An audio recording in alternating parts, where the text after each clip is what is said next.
안녕하세요, 비신남입니다. 8월 25일 월요일 일본 주요 신문의 헤드라인과 그 본문 내용을 같이 읽어보고 마지막에 관련 기사의 간단한 댓글까지 확인해 보도록 하겠습니다. 아사히 신문 헤드라인입니다. 원치 않는 정근 막았다. 60세 어머니의 간병으로 무리. 교섭 4개월. 대기업 의료기기 메이커 본사 도카이 지방의 영업소에 근무하고 있던 남성은 올해 2월에 홋카이도로의 정근을 통보받았다. 뇌경색으로 몸의 왼쪽 반이 불편한 어머니를 간병하기 위해 희망했던 도카이 지방의 영업소에 부임한 지 아직 1년도 채 되지 않았다. 그러나 남성에게 있어서 이 상황에 홋카이도로의 정근은 매우 무리. 회사에 그렇게 말했지만 인사 담당자로부터 결정된 일이라고 새 명함을 건네받았다. 여러가지 조사를 하다 보니 개정휴가 돌봄휴직법이 4월에 시행된 것을 알게 되었다. 간병 중에 사원이 이직하지 않도록 기업이 고용 환경을 조정하는 것을 의무화하는 것이다. 거기서 남성은 일과 간병을 양립할 수 있는 방법을 회사 측에 역제안했다. 그러나 회사의 대답은 NO. 그런데 사태는 급변한다. 정근이 임박한 6월 정근 발령을 백지화한다고 사측이 통보해온 것이다. 고문 변호사와 맞대고 사내에서 재검토한 결과 더 이상 문제를 장기화시키고 싶지 않다라고 인사 담당자가 설명했다. 새로운 이동처로서 도카이 지방에 있는 주력 부문에 7월에 부임했다. 어머니의 간병과 어떻게든 양립하면서 일하고 있다. 니케이 신문 헤드라인입니다. 해상풍력 사업 리스크 저감 30년 이상의 해역 이용 용인, 경제산업성, 국토교통성, 건설비 급 등의 대응.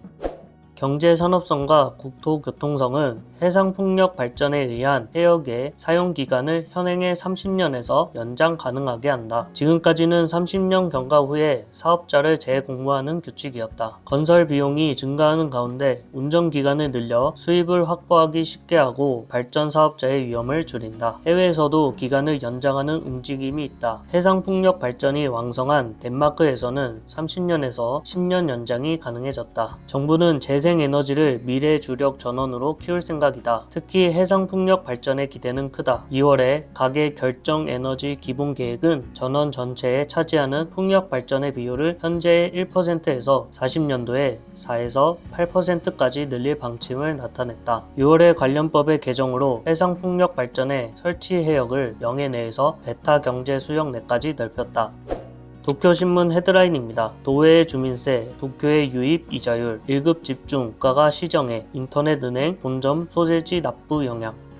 주민세로서 예적금 등의 이자에 부과되는 이자소득세 세수에 대해서 도쿄의 치우침이 분명하게 드러나고 있다. 전국의 이자소득세 세수에 차지하는 도쿄 비율은 2018년도에 17%였지만 40%까지 증가하고 있다. 실제 점포가 없는 인터넷은행에서 그 본점이 있는 도쿄에 세금이 유입하고 있어 총무성은 1급 집중의 시정에 나섰다. 세수 편제의 주요 원인은 실적을 확대하고 있는 인터넷은행의 존재다. 이자소득세 세수는 기본적으로 예적금 계좌를 관리하는 지점의 소재지에 납부된다. 그러나 실제 점포가 없는 인터넷 은행의 경우 불가피하게 본점 소재지로 납부된다. 그 때문에 인터넷 은행의 대부분이 본점을 가지는 도쿄에 전국으로부터 이자율이 흘러 들어간다. 인터넷 은행의 등장으로 세제가 시대에 맞지 않게 되고 있다고 설명한다. 향후 일본 은행의 금리 인상이 진행되어 금리가 있는 세계가 본격화하면 이자소득세 세수가 증가하는 것도 전망된다.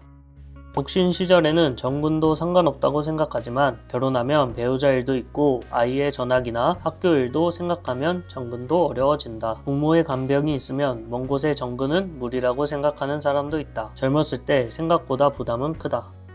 정근으로 이직자가 나오는 것은 기업에 있어서 나쁘지 않다. 우수한 사람에게는 상당히 배려한 커리어 플랜을 그린 정근이고 그렇지 않은 사람에게는 솔직히 퍼포먼스가 별로라서 어디에 쓸 수 없나 바꿔볼래? 라는 게 정근이라서.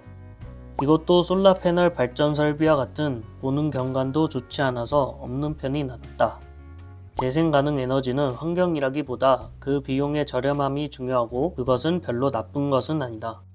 국세로 한 다음에 인구비에 따라 배분하면 될 일 아닌가. 손이 많이 가지 않는 방법 따위는 얼마든지 있다고 생각하지만 왜 손이 많이 가는 방식을 제시해 논란을 일으키려는 거냐. 아니, 이자세는 지방교부세로 해서 국가가 일단 징수해서 다시 각 지역에 재분배하면 되잖아. 왜 인터넷 은행의 계약자 주소별로 해당 지자체에 세금을 납부하라는 그런 번거로운 일을 떠넘기려는 거냐. 오늘의 일본어 이교크 시우추 1급 집중이란 정치, 경제, 문화 등의 여러 기능이 중심지 한 곳에 모이는 것을 뜻합니다.